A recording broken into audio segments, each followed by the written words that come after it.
rétention aiguë d'urine.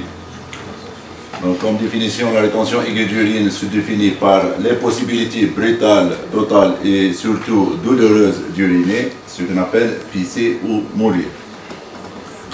Le tableau de la rétention comporte l'impossibilité d'uriner, une douleur suspibienne de plus en plus intense, exacerbée par la palpation et la percussion.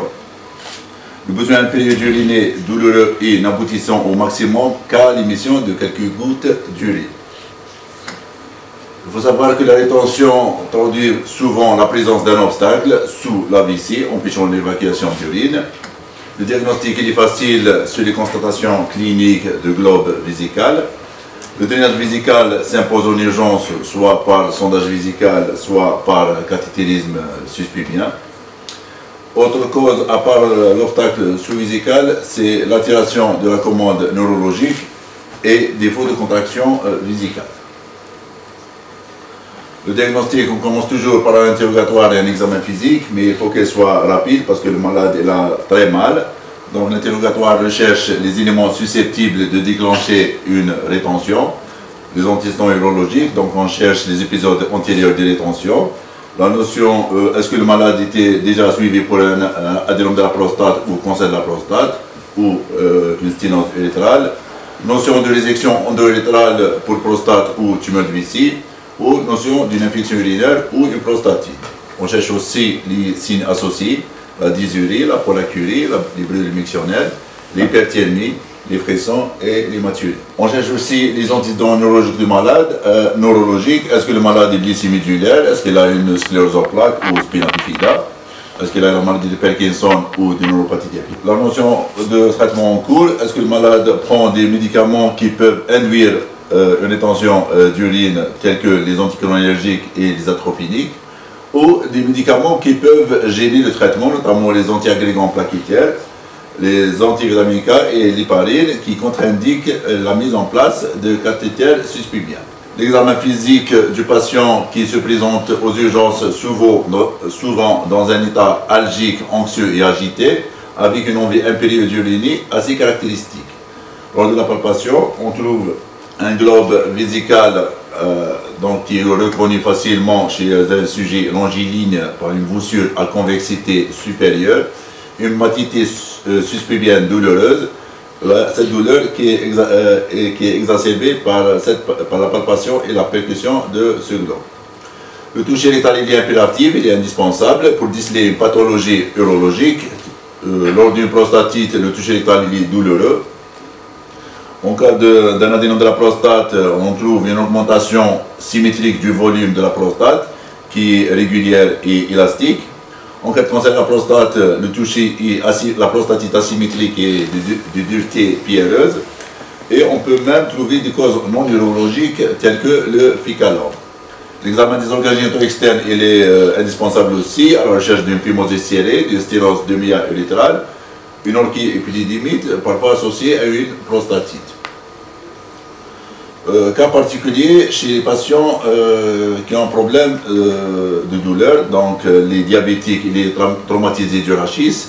Donc chez certains patients, la rétention peut s'avérer indolore, notamment chez les diabétiques à cause de la neuropathie végétative et les traumatisés du rachis. Le diagnostic différentiel est celui premièrement avec l'anurie, qui est elle-même absence d'urine, mais en cas d'anurie, il n'y a pas de globe vésical, il n'y a pas de douleur pelvienne. Le deuxième diagnostic différentiel, c'est la rétention chronique d'urine, donc c'est une rétention chronique, donc il n'y a pas de douleur. La vessie est là le temps de s'adapter avec la pression vésicale, et la douleur, elle est soit absente, soit elle est émoussée. Ça, c'est une image d'un globe qui est visible, c'est un sujet qui n'est pas obèse, qui est le longiligne. Donc elle dépasse l'ombilique. Une autre image d'un globe qui est important. Donc après l'examen clinique et l'interrogatoire qui était rapide parce que le malade il est très agité et anxieux, donc est-ce qu'il faut demander des examens complémentaires? Donc aux urgences, avant le drainage, aucun examen complémentaire n'est requis en urgence. La présence de la douleur impose un drainage rapide des urines. En cas d'indication à un drainage par cathéter suspubienne, il faut discuter l'utilité de bilan d'hémostase, donc un TP, un TCK et un globage. Il faut demander une échographie vésicale en cas de doute, parfois, des rares cas, on a de doutes sur la rétention, donc surtout chez les sujets obèses, c'est les personnes âgées confuses, et dans les cas de pathologie neurologique. Après le drainage, donc il faut faire un ECBU qui est systématique, un bilan rénal pour avoir une idée sur la fonction rénale, une échographie de haut appareil urinaire à la recherche d'une dilatation rénale ou du signe du pylonifrite. Jamais demander un dosage de PSA parce qu'il sera faussé, donc il faut demander à distance, minimum 15 jours à 15 à 21 jours. Ça c'est une image échographique sagittale et frontale de la vessie en rétention. Donc le drainage vésical est une urgence en cas de rétention aiguë. Quelle que soit la méthode utilisée, elle exige des mesures d'asepsie rigoureuses, un prélèvement à visée bactériologique, un ECBU, et un vidange lent, une vidange lente et progressive. Pourquoi? Parce que pour éviter une hémorragie digestive dite à vacuo, parce qu'il y a une différence de pression qui est énorme. La vessie est sous pression. Si on vide rapidement la vessie, il y aura éclatement des vaisseaux vésicales et des vaisseaux vésicaux et prostatiques. Donc on aura une hémorragie, ce qu'on appelle une hémorragie à vacuo, par saignement en nappe de la muqueuse. Donc deux moyens pour relever la rétention, soit un sondage urétral, appelé aussi sondage vésical ou sondage urinaire, ou par cathéter suspubien, appelé aussi cystostomie à minima. Le sondage urétral, donc il faut choisir une sonde adaptée, généralement choisir une sonde de 14 ou 16. Il faut gonfler le ballonnet avec de l'eau distillée, on n'a pas de sérum salé, parce que le sérum salé, si le malade garde la vessie longtemps, il y a le risque de cristallisation, donc on aura des difficultés à dégonfler le ballonnet. Les contre-indications de sondage sont le rétrécissement de l'urètre, donc la sonde ne passe pas, elle est rétrécie. Le traumatisme de l'urètre, donc le risque d'aggraver une lésion déjà préexistante lors d'un traumatisme de bassin, ou un prostatite aiguë, donc le risque de disséminer l'infection vers le haut et avoir une pylonifrite. Cette image de sonde vésicale, la première c'est une sonde de Foley. La sonde de Foley, juste une petite précision, quand on sonde un malade, quand on aura les urines, il ne faut pas gonfler directement le ballonnet.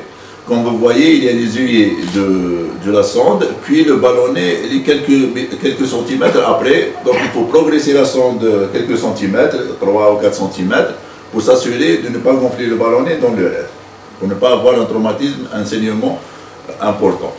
La sonde en bas, c'est une sonde à 3 voies. On l'utilise en cas d'hématurie ou d'une pyurie. Ça aide à faire un décaillotage ou un lavage vésical. Les complications de sondage vésical sont les infections urinaires, les prostatites aiguës et les sténoses urétrales. Pour les cathéters suspubiens, appelé aussi la cystostomie à minima, donc c'est un kit préparé déjà. La sonde est de charrière 10 ou 12.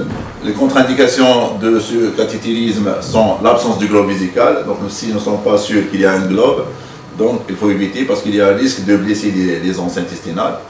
Trouble de la coagulation, c'est un geste invasif, donc il faut avoir une idée sur la crase sanguine, la coagulation du patient.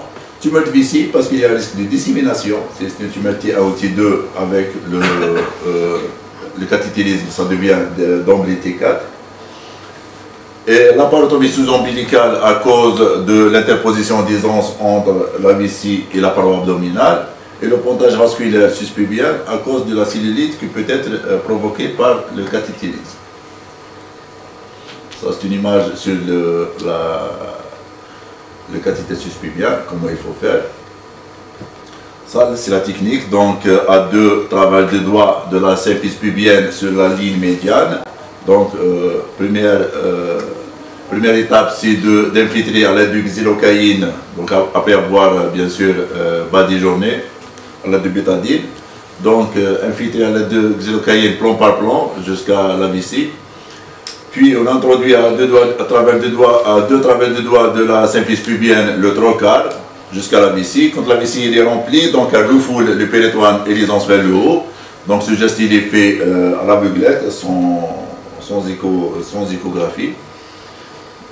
Après avoir mis en place le trocar, on met la sonde qui est progressée jusqu'à la vessie, puis on retire le trocar, on le scinde en deux, on peut le scinder en deux, puis on fixe la sonde à la peau à l'aide d'un fil et l'intervention est terminée. Donc c'est une intervention qui est invasive mais qui est simple, n'importe quel médecin généraliste peut la faire.